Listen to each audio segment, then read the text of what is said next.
Hello everyone, welcome to vertex solution. আজকে আমরা প্রিপোজিশনের second video নিয়ে চলে এসেছি, যেখানে আমরা আপন, ইন, আন্ডার, ইনটু, অন এই কটা প্রিপোজিশন নিয়ে আমরা আলোচনা করতে চলেছি। এটা আমাদের প্রিপোজিশনের সেকেন্ড ভিডিও। যারা এখনও ফার্স্ট ভিডিওটা দেখোনি তারা ডেসক্রিপশানে দেওয়া লিঙ্কে ক্লিক করে অবশ্যই দেখে নিতে পারো। তাহলে চলো দেরি না করে শুরু করা যাক। প্রথমেই আমাদের যে প্রিপোজিশনটি আছে সেটা হলো আপন। এই আপন প্রিপোজিশনটা কোথায় কোথায় আমরা ইউজ করব, পরপর আমরা রুলসগুলো জেনে নেব। এই আপন বসবে কোনো সময়ের আগে, মানে কোনো ঘটনা ঘটার সাথে সাথেই অন্য কিছু ঘটলে সেই সময়তে আমরা আপন বসাবো।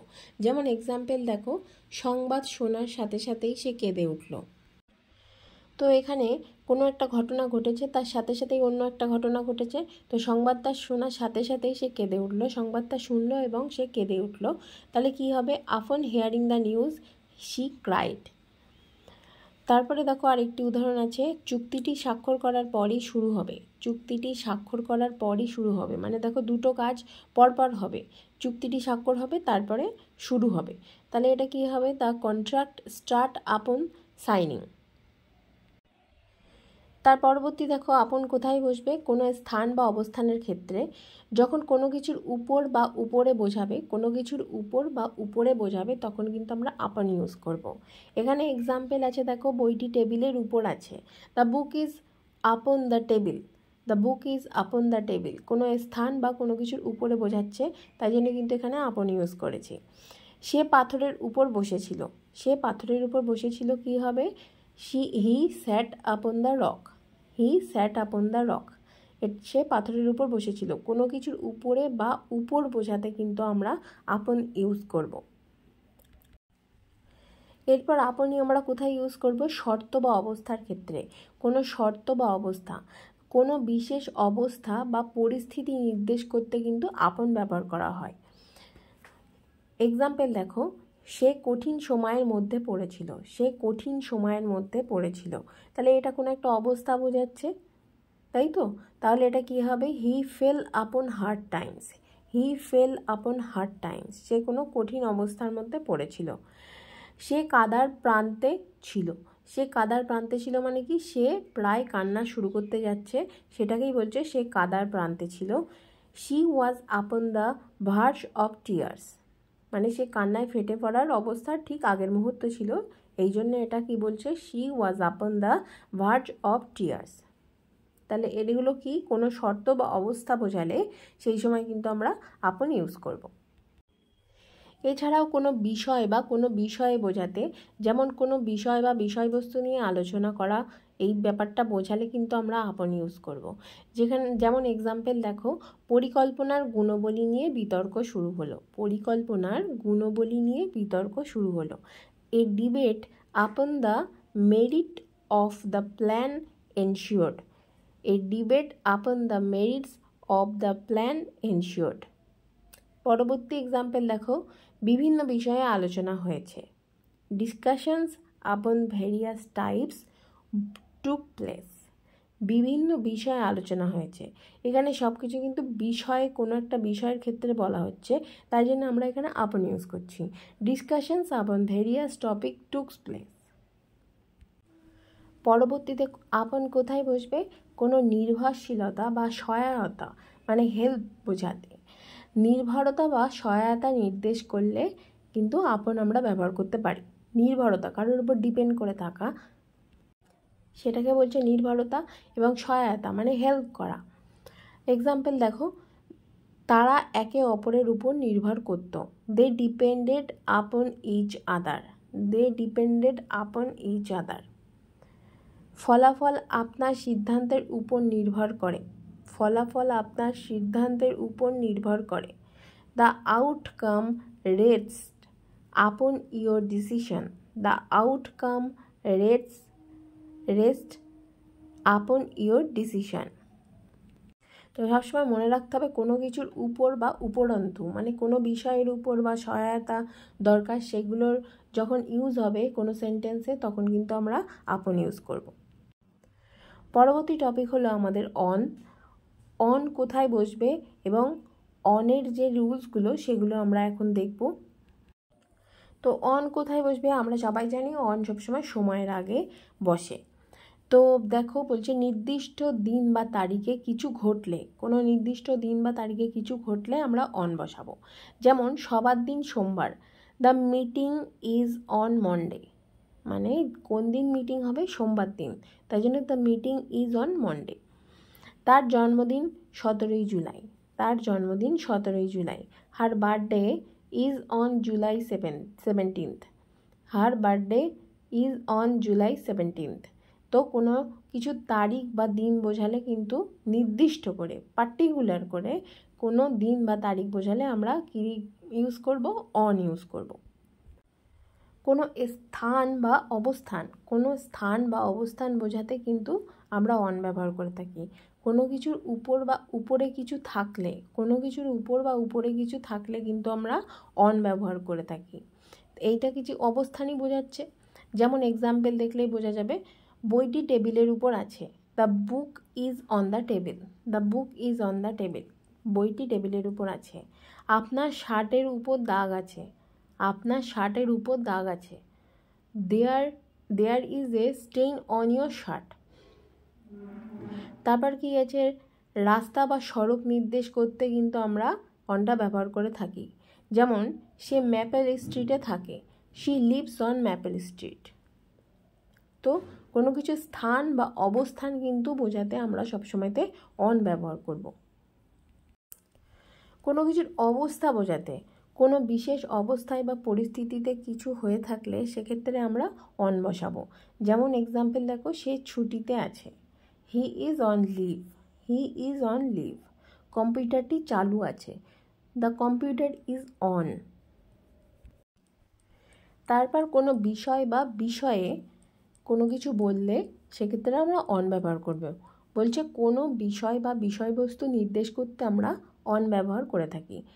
সে জলবায়ু পরিবর্তন নিয়ে বক্তৃতা দিয়েছে, সে জলবায়ু পরিবর্তন নিয়ে বক্তৃতা দিয়েছে। She gave a lecture on climate change. কোনো একটা বিষয় বা বিষয়বস্তু নির্দেশ করছে, তাই জন্য আমরা এখানে অন ব্যবহার করেছি।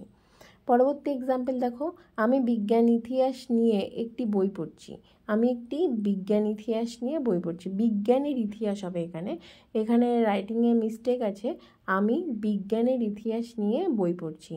I read a book on the history of science, I read a book on the history of science.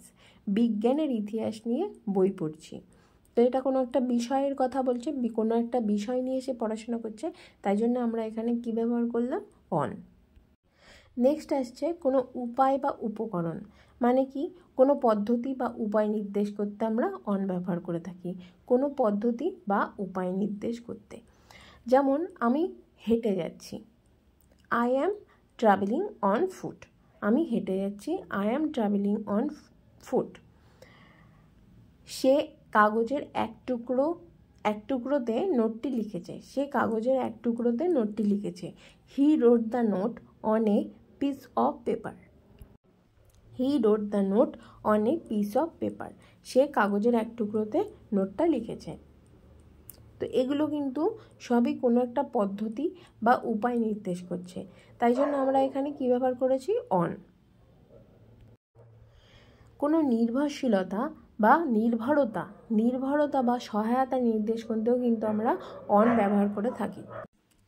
যেমন এক্সাম্পল দেখো, সে আর্থিক সহায়তার জন্য তার বাবা মায়ের উপর নির্ভরশীল, he depends on his parents for financial support. সে আর্থিক সহায়তার জন্য তার বাবা মায়ের উপর নির্ভরশীল, তাহলে কি হবে? He depends on his parents for financial support. এটা একটা নির্ভরতা বোঝাচ্ছে, তাই জন্য কিন্তু এখানে আমরা অন ব্যবহার করছি।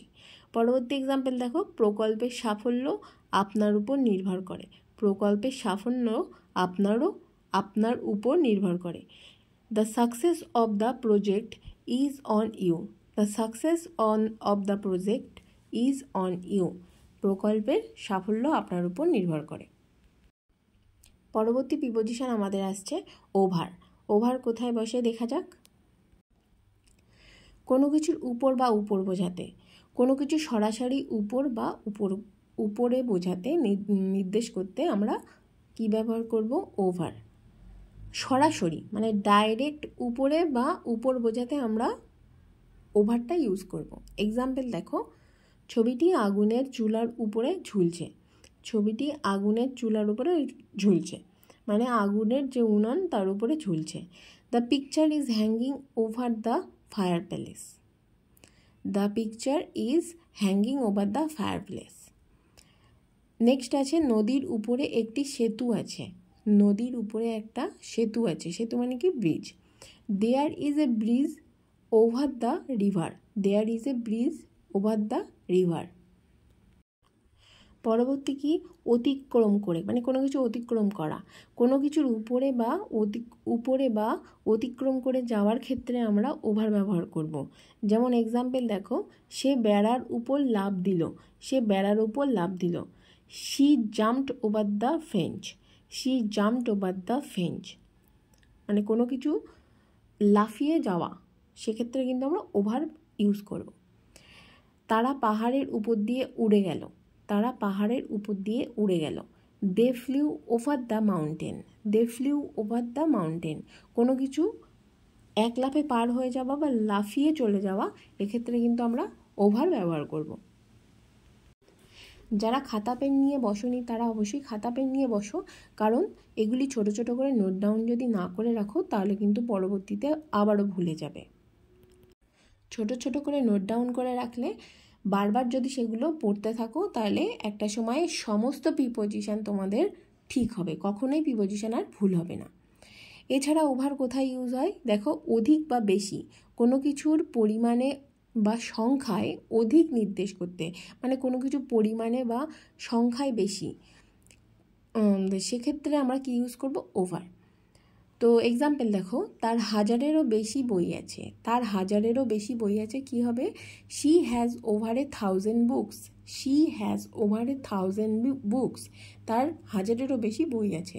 তো কোনো কিছু বেশি পরিমাণে থাকলে সেখানেও কিন্তু ওভার ব্যবহার হবে। পরবর্তী এক্সাম্পল হলো, তাপমাত্রা 30 ডিগ্রির বেশি। The temperature is over 30 degrees. The temperature is over 30 degrees. তো টেম্পারেচারটাও বেশি, তাই জন্য কিন্তু এখানে আমরা ওভার ইউজ করেছি। কোনো সময়কাল বোঝাতে মানে অনেকটা দিন, অনেকটা সময় মানে অনেকটা দিন, অনেকটা বছর এরকম বোঝাতে কিন্তু আমরা ওভার ব্যবহার করব। বলছে, আমরা মধ্যাহ্নভোজের সময় পরিকল্পনাটি নিয়ে আলোচনা করেছি। আমরা মধ্যাহ্নভোজের সময় পরিকল্পনাটি নিয়ে আলোচনা করেছি। এখানে পরিকল্পনা মানে কি? একটা ডিসকাশন করা যে ফিউচারে কিছু একটা তৈরি করতে হবে, তার জন্য এতটা দিন সময় লাগবে, কি এই জিনিসগুলো লাগবে, একটা প্রপার একটা টাইম শিডিউল যে 10 বছর সময় লাগতে পারে, সেটা একটা পরিকল্পনা। তো এটা কিন্তু একটা দীর্ঘায়ু নির্দেশ করছে, মানে অনেকটা সময় নির্দেশ করছে, তাই জন্য আমরা কি ইউজ করেছি এখানে? ওভার। পরবর্তী এক্সাম্পল কি আছে? সে সেখানে গত 5 বছর ধরে কাজ করছে। সে সেখানে গত 5 বছর ধরে কাজ করছে। 5 বছর মানে অনেকটা সময়, সে সেখানে 5 বছর ধরে কাজ করছে, তাহলে কি হবে? He has been working there over the last 5 years. He has been working there over the last 5 years. পরবর্তীতে কি? কোনো বিষয় বা বিষয়বস্তু নিয়ে আলোচনা বা বিরোধ নির্দেশ করতে। কোনো বিষয় বা বিষয়বস্তু নিয়ে মানে কোনো একটা সাবজেক্ট নিয়ে আলোচনা মানে ডিসকাশন করা বা সেটাকে ক্রিটিসাইজ করা, এই সমস্ত ক্ষেত্রে কিন্তু আমরা কি ব্যবহার করব? ওভার। এক্সাম্পল দেখো, তারা বিষয়টি নিয়ে তর্ক করছিল। They had an argument over the issue. They had an argument over the issue. আমরা ফোনে কথা বলছি। We talked over the phone. We talked over the phone. আমরা ফোনে কথা বলছি। We talked over the phone. আমাদের পরবর্তী প্রিপোজিশন হলো আন্ডার। আন্ডার আর অন কিন্তু অপোজিট। এখানে দেখো ছবিতে দেখতেই পাচ্ছ, আন্ডার মানে নিচে, অন মানে উপরে।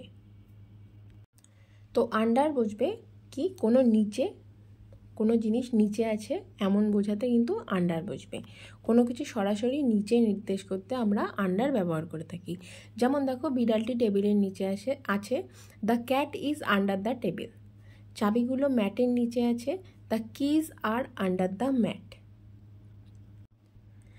কারোর অধীনে, কোনো কিছুর অধীন বা নিয়ন্ত্রণ নির্দেশ করতে, কোনো কিছুর অধীন বা নিয়ন্ত্রণে আছে নির্দেশ করতে আমরা আন্ডার ব্যবহার করব।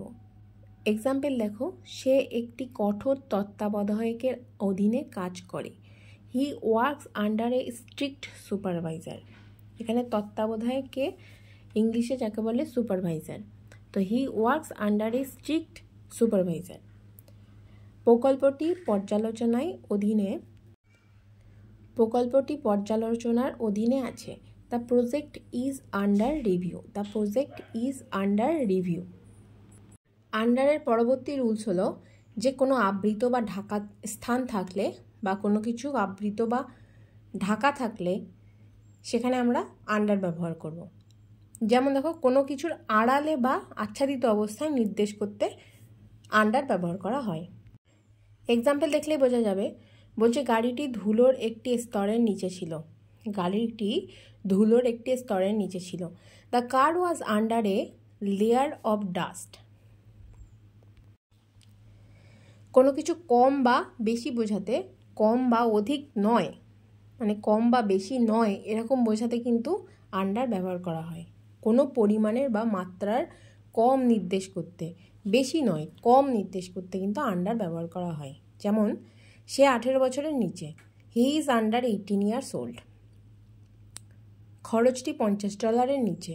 The cost is under $50। তারপর কোনো কিছুর প্রভাব বা পরিস্থিতির অধীনে নির্দেশ করতে, মানে কোনো কিছুর আন্ডারে, মানে কোনো কিছুর ভিতরে তুমি আছো, কোনো পরিস্থিতির মধ্যে তুমি আছো বা তোমার উপরে কোনো প্রভাব আছে, কোনো কিছুর প্রভাব আছে এরকম বোঝাতে কিন্তু আন্ডার ব্যবহার করা হয়। যেমন দেখো, সে অনেক চাপের অধীনে ছিল, মানে she was under a lot of stress. She was under a lot of stress. সে চাপের মধ্যে সিদ্ধান্ত নিয়েছে, মানে কোনো ব্যাপার নিয়ে সে প্রচণ্ড টেনশানে আছে, সেই তার মধ্যে দিয়ে সিদ্ধান্তটা নিয়েছে। তাহলে সেটা কি হবে? He made the decision under pressure. He made the decision under pressure. সে চাপের মধ্যে সিদ্ধান্ত নিয়েছে। এর পরবর্তী প্রিপোজিশন হলো ইন। ইন কোনো কিছুর ভেতরে নির্দেশ করতে ইন বসে। এক্সাম্পল আছে দেখো, সে ঘরের মধ্যে আছে। She is in the room. She is in the room. সে ঘরের মধ্যে আছে। চাবিগুলো ড্রয়ারের মধ্যে আছে। The keys are in the drawer. The keys are in the drawer. চাবিগুলি ড্রয়ারের মধ্যে আছে। ইন কিন্তু সময় বোঝাতে, কোনো নির্দিষ্ট সময়কাল বা সময়সীমার মধ্যে বোঝাতে, কোনো নির্দিষ্ট সময়কাল বা একটা সময়ের মধ্যে বোঝাতে কিন্তু ইন ব্যবহার করা হয়। যেমন দেখো, আমরা 1 ঘন্টার মধ্যে দেখা করব। We will meet in 1 hour. We will meet in 1 hour. সে 1990 সালে জন্মগ্রহণ করেছিল। He was born in 1990। He was born in 1990। এগুলো কিন্তু সবই নির্দিষ্ট সময়কাল বোঝাচ্ছে, তাই জন্য আমরা ইন ব্যবহার করেছি। তারপর কোনো অবস্থা বা পরিস্থিতি বোঝাতে কিন্তু ইন ব্যবহার করা হয়। যেমন কোনো বিশেষ অবস্থা বা পরিস্থিতি বোঝাতে কিন্তু ইন ব্যবহার করা হয়। যেমন এক্সাম্পল দেখো, সে সমস্যায় আছে। She is in trouble. She is in trouble. সে সমস্যার মধ্যে আছে। সে প্রেমে পড়েছে। He is in love. He is in love. তারপর কি, কোনো পরিধি বা সীমা বোঝাতে, কোনো সীমানার মধ্যে থাকা, কোনো সীমানার মধ্যে থাকা এরকম যদি কোনো সেন্টেন্সে এরকম সেন্স আসে তখন কিন্তু আমরা ইন ব্যবহার করব। যেমন দেখো এক্সাম্পল, শহরটি উপত্যকার মধ্যে আছে। শহরটি উপত্যকার মধ্যে আছে। The town is in the valley. The town is in the valley. শহরটি উপত্যকার মধ্যে আছে। তো এটা কিন্তু কোনো একটা সীমা বোঝাচ্ছে বা শহরটির পরিধি বোঝাচ্ছে, তাই জন্য আমরা এখানে ইন ব্যবহার করেছি। পরবর্তী বিভাজিশন হলো আমাদের ইনটু। কোনো কিছুর গতি বা গমন করা, কোনো কিছুর গতি বা গমন করা বোঝাতে আমরা ইনটু বসাই। কোনো কিছুর ভেতরে যাওয়া বা প্রবেশ করা নির্দেশ করতে আমরা ইনটু বসাই। কোনো কিছুর ভেতরে যাওয়া বা প্রবেশ করা এই ব্যাপারটার ক্ষেত্রে আমরা ইনটু বসাবো। এক্সাম্পল দেখো, সে বাড়ির মধ্যে ঢুকলো। সে বাড়ির মধ্যে ঢুকলো। She went into the house. She went into the house. গাড়িটি গ্যারেজের মধ্যে ঢুকলো। The car drove into the garage. তারপর কোনো কিছু পরিবর্তন হওয়া, যেমন এক অবস্থা থেকে অন্য অবস্থায় পরিবর্তন হওয়া, জল থেকে বরফ হওয়া, বরফ থেকে জল হওয়া, এই ব্যাপারগুলোর ক্ষেত্রে কিন্তু আমরা ইনটু বোঝাবো। যেমন পানি বরফে পরিণত হয় যখন তা জমে যায়। Water turns into ice when it freezes. সে তার ইউনিফর্ম পরে নিল। He changed his uniform. He change his uniform. এগুলো কিন্তু এক অবস্থা থেকে অন্য অবস্থায় পরিবর্তন বোঝাচ্ছে, তাই আমরা এখানে ইন্টু ব্যবহার করেছি। তাছাড়া কোনো কিছুতে আগ্রহ বা ব্যস্ত হয়ে পড়া এরকম বোঝাতে আমরা ইন্টু বোঝাবো, ইন্টুটা বসাবো। যেমন এক্সাম্পল, সে সঙ্গীতে আগ্রহী। She is into music. She is into music. সে খেলাধুলায় খুবই আগ্রহী। He is really into sports. He is really into sports. এই ভিডিওটি যদি ভালো লেগে থাকে, যদি একটু কিছু শিখতে পারো, তাহলে অবশ্যই ভিডিওটিকে লাইক করো এবং চ্যানেলটিকে সাবস্ক্রাইব করো। এর পরবর্তী ভিডিওতে প্রিপোজিশনের আরও কিছু টপিক নিয়ে আলোচনা হবে। জাস্ট কিছুক্ষণ অপেক্ষার মধ্যেই ভিডিওটি চলে আসবে। তো যারা এখনও সাবস্ক্রাইব করোনি তারা অবশ্যই সাবস্ক্রাইব করার সাথে সাথে পাশে বেল আইকনটিকে প্রেস করে রাখো, যাতে ভিডিও আপলোড হওয়ার সাথে সাথেই তোমরা নোটিফিকেশান পেয়ে যেতে পারো।